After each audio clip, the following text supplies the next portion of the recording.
Embrace the power of knowledge at Sanskriti University, ranked first in most promising university in engineering and management in India. Visit www.sanskriti.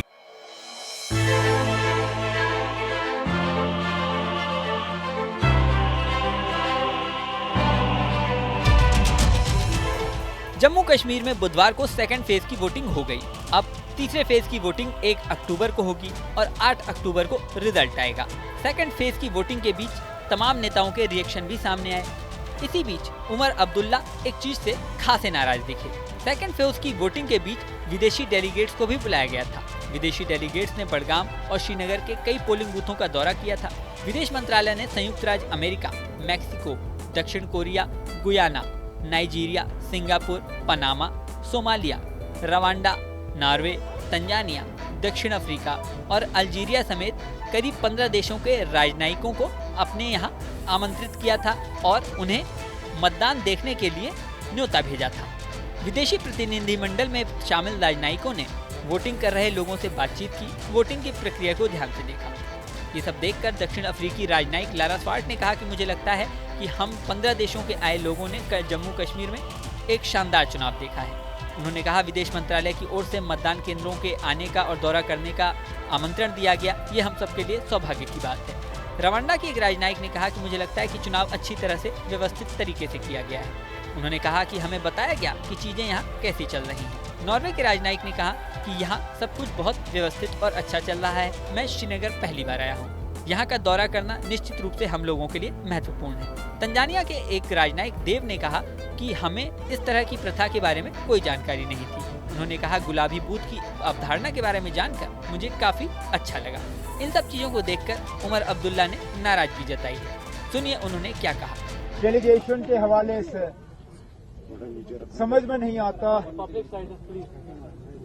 यही लोग जब जम्मू कश्मीर के बारे में comment करते हैं तो गवर्नमेंट ऑफ इंडिया की तरफ से बयान आता है कि जम्मू कश्मीर जो है वो हमारा अंदरूनी मामला है, इस पर दूसरों की दखल नहीं होनी चाहिए। अगर दखल नहीं होनी चाहिए, अगर इनके कमेंट्स आपको नहीं चाहिए तो इनको यहाँ लाया क्यों जा रहा है? और वैसे भी यहाँ लोग वोट अपना इस्तेमाल या इलेक्शन में हिस्सा इसलिए नहीं ले रहे हैं कि वो गवर्नमेंट ऑफ इंडिया से बहुत खुश हैं।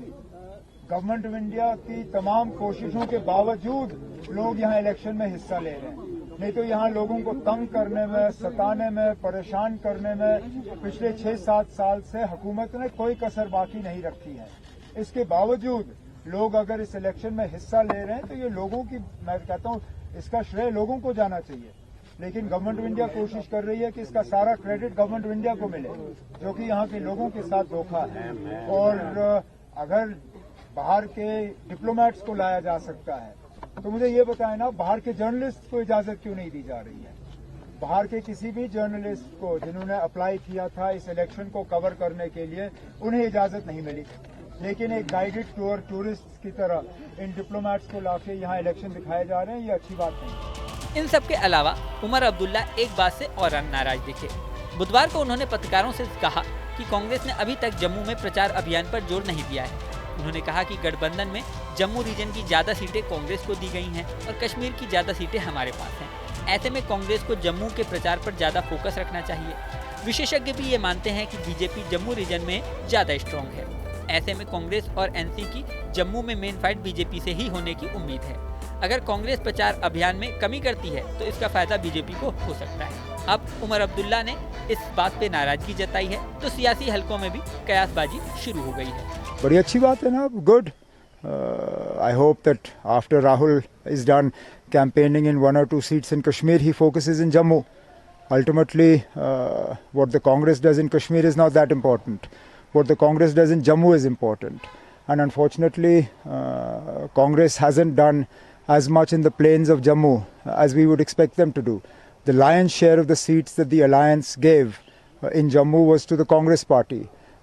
Yet the Congress's campaign in Jammu is yet to begin, and there are only 5 days of campaigning. So I hope that after Rahul is done campaigning on this one seat in the valley, the Congress focuses all its attention in the plains of Jammu. हालांकि इन सब विवाद के बीच जम्मू कश्मीर में लोगों ने खुलकर voting की, जो घाटी में मजबूत होते लोकतंत्र के संकेत दे रहा है। इस वीडियो में फिलहाल इतना ही, लेकिन जाने से पहले सबसे जरूरी बात, हमारे चैनल न्यूज़ नेशन को आप अगर सब्सक्राइब नहीं किया है तो सब्सक्राइब कर लें।